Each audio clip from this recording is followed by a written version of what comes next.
Hi, this is Niels Han Dynasty coming to you live from Vallejo, California, where it's nice and cool, beautiful weather. And I'm here to talk about financing and how it is not what we're looking at today. Everyone's talking about financing, silver, gold, everything.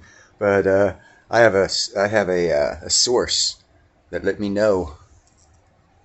See if my glasses are straight. Let me know the true indicator to trouble. There's my source. And he is in my laundry that I just got out of the washer and dryer machine, and he seems to like it. But I'm letting him be there because he told me, he goes, Neil, look at Denmark. That's where the spark's going to start. So I said, okay, let me look at Denmark. Denmark, you will find several apartments housing slums of migrants, usually having a majority population of non-Western ethnicities. These areas are known as ghettos, and it is hard to find a Danish residing in this area. In the Nazi times, people were kept forcibly segregated from others in ghettos, but now times have changed. In Denmark, several ghettos of Islamists have developed that do not allow people of other communities to enter them. So these refugees come into the country, start businesses, make money, and then deny people of that country that they are visiting, that they're refugees in, they deny them entry into the neighborhoods. That is not a refugee. That is what I call an insurrection.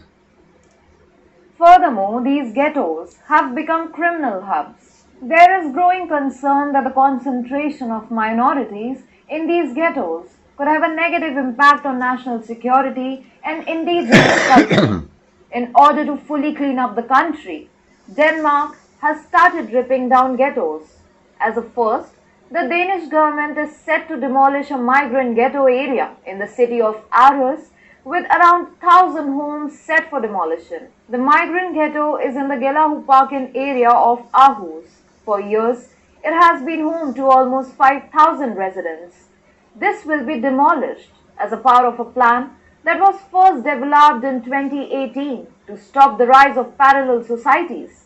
The Danish government stresses that the plan is to Okay, what she just said there is to stop the rise of parallel dynasties. I know there's a lot of people out there that are, oh my God, they're refugees, they need a place to stay. Yes, and when you are a visitor in a person's home, you don't take it over. You're a guest. You're a visitor. These people have taken it over. Big difference. It's called insurrection. destroy and then rehabilitate 15 so-called vulnerable regions throughout the nation to stop their rise. But the residents say otherwise. The migrants are protesting against the decision to demolish. Several residents have started a legal process in an attempt to stop the demolition of the homes and the new constructions, with flags and banners seen on some of the houses in the area calling for. See, that right there, I am sorry, that is their culture. I understand this. But in our culture, that right there is how you hide a terrorist. And they don't see that. We have to change to allow them in. America's the same. We've been letting in a couple million through the border, southern border.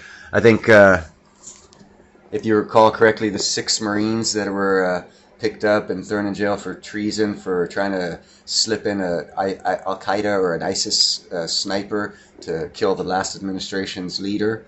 They slid through the southern border, and then when the leadership here in America changed the border, more started, because the leader now has allowed more to come through. So if 6 Marines, damn them and their lack of patriotism, can smuggle in one assassin, just imagine who's walking through those borders right now. It's an insurrection. And if you look at one of my videos in the past, I show a fence line with guard towers every 100 yards between the Mexico and Nicaragua border.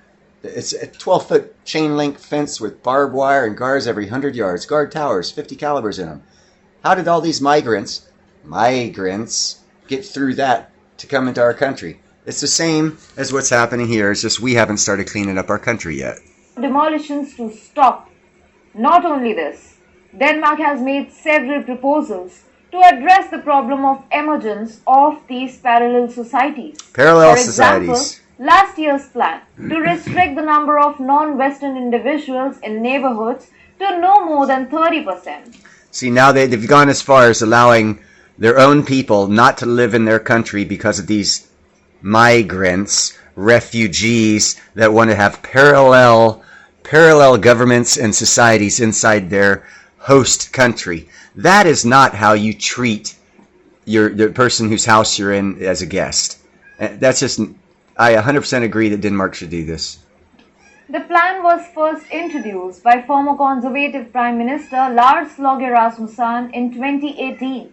He had announced the demolition of a migrant ghetto in the city of Odense in the Voldsmose area, which was labeled as being highly prone to crime.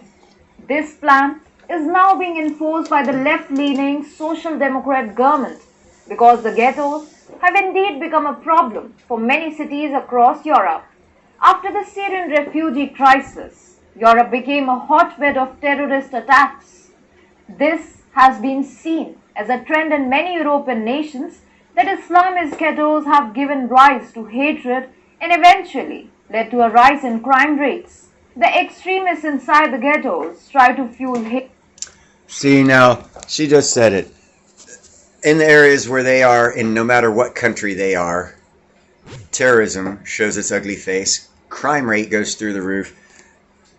They want a parallel society as a parasite on good countries and their people, denying those people who born, lived, and have generations of history in that land. Oh, we should just give it up for these new people because it's their turn. Yeah, and for everyone who feels that way, yeah, put your feelings back up your back pocket because that's not how it works. If countries, they're there because they were more powerful at the time, won a war, took it over, and brought in their government. They were nice. That's not a war. That's called an insurrection. What happens after that is a war. That's why I brought you this video, to let you know the real sign of when shit hits the fan is when countries realize what their issues are. You guys have a great day. I'll talk to you later.